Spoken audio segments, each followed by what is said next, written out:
On Christmas Eve night, we and our guests gather in the Great Hall for a night of well-mannered frivolity. This year, there's the issue of the girls, the dancing and the Yule Ball. Everyone was dressed up. None of us had a clue what we were doing. I knew I was going to have to dance in front of everyone else. I'm afraid of falling or something, and everybody turned around pointing and laughing. All the kids were able to let loose.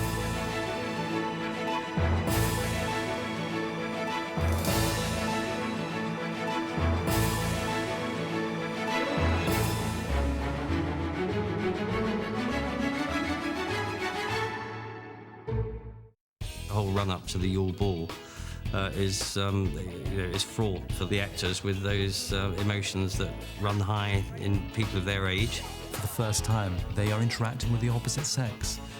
They are enjoying it. They're finding it difficult. Why do they have to travel in packs? I mean, how are you supposed to get one on their own to ask? What I like about Harry is he's pathetic at the whole romance thing. He's rubbish. There's a really good scene, it was one of the last ones we shot, with Harry and Cho, where he asks her to the ball. And he does it incredibly without any kind of tact. He kind of shouts it out like, I just wondered if you wanted to go to the ball with me. Sorry, I didn't catch that. So many people can relate to this terrible issue of asking people out. I know how it feels to be kind of standing there going, oh, yeah, and having nothing to say. What happened to you? You just asked Fleur de la Cour out. What? Couldn't help it. Just sort of slipped out. In real life, it's pretty scary. So, it was a lot easier to do than acting. The Yule Ball is first and foremost a dance. I think the kids were all quite scared of having to dance formally. Right. Put your right hand on my waist. Where? On my waist! I had to try to teach Rupert to dance the other day. That was pretty strenuous. This leg moves fast, right? We had to waltz around in front of everyone. It was a bit embarrassing, but it was quite funny, so...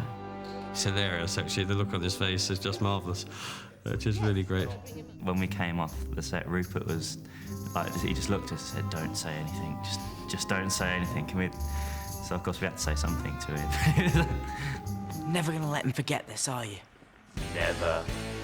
We had Wayne, wonderful Wayne, the choreographer, and they'd teach these kids to dance, some of whom could and some of whom, by God, could not. It's so funny. The girls are so eager and the guy's just not there, not wanting to do it at all. I think that comes across quite well. I saw some of the rushes of that scene, and it does show the sort of awkwardness that men have with the sort of dancing thing. All the guys were looking at, each other saying, help, I don't want to do this. I'd like to be able to dance, but I just don't want to learn, if you know what I mean. If everyone's got to do it, it's okay. If it's only you, then... But everyone's got to do it, so it's just a laugh. I've been doing my steps, I've been working my feet. You see my feet work? Yeah. The kids were quite excited about wearing something special. All the girls got to dress up and the guys were in tuxedos. Once you're in that costume and the tux and with your cloak on and everything, you do feel a lot more elegant. Mum sent me a dress. Mine is just, it's horrible. It's like pink lace all over it, covered in like flowers. What are those? No, those! My dress robes. But they're all right. No lace, no dodgy little collar. Poor boy, every time he was wearing it, he really had to laugh. Yeah, I'm not really looking forward to wearing that. Then, on the other hand, there is Emma, who looked so lovely. The ball's about Emma. That was like the most important dress. It was like Cinderella. The dress was really a work in process. We kept on changing, it kept on changing and kept on changing, and Emma was getting nervous because she thought, what am I going to wear?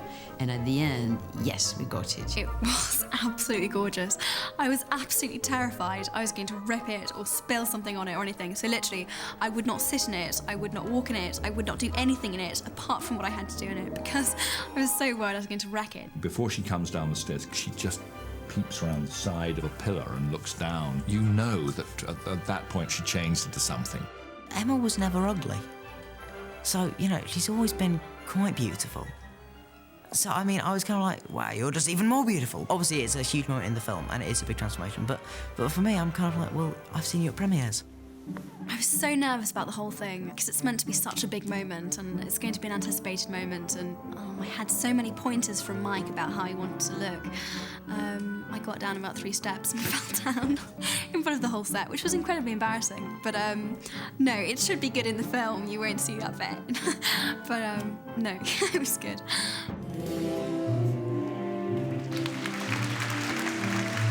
Walking into the set of the Yule Ball was absolutely amazing.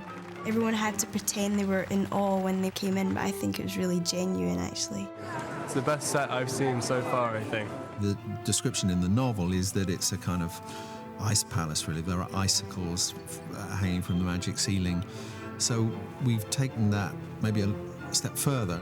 When I went in, I was absolutely gobsmacked.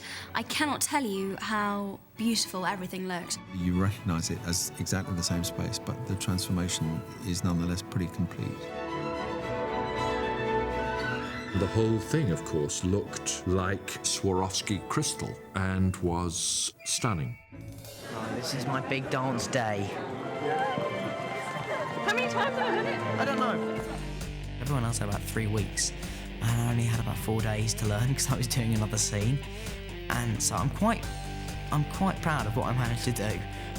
But it was very hard, and I got to about halfway through, and then I would kind of just lose it completely. It is just a rehearsal. And you can see him on the screen. You can see dear old Dan, who works for absolutely everything. And at the minute, at any rate, things may change. At the minute, God did not necessarily mean him to be a ballroom dancer, and it's just very funny.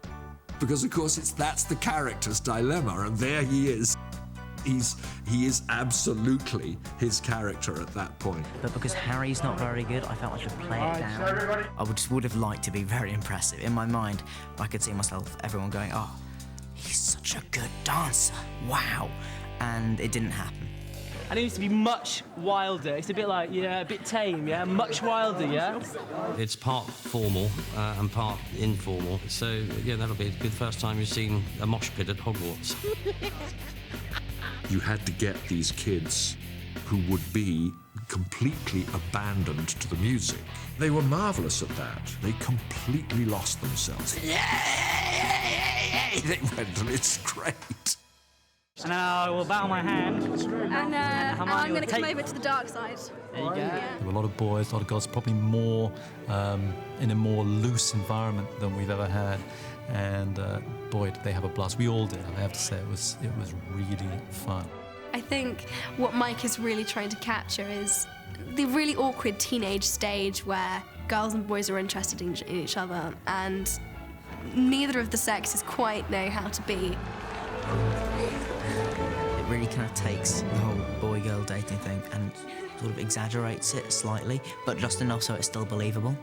And it's very funny. It was enormous fun.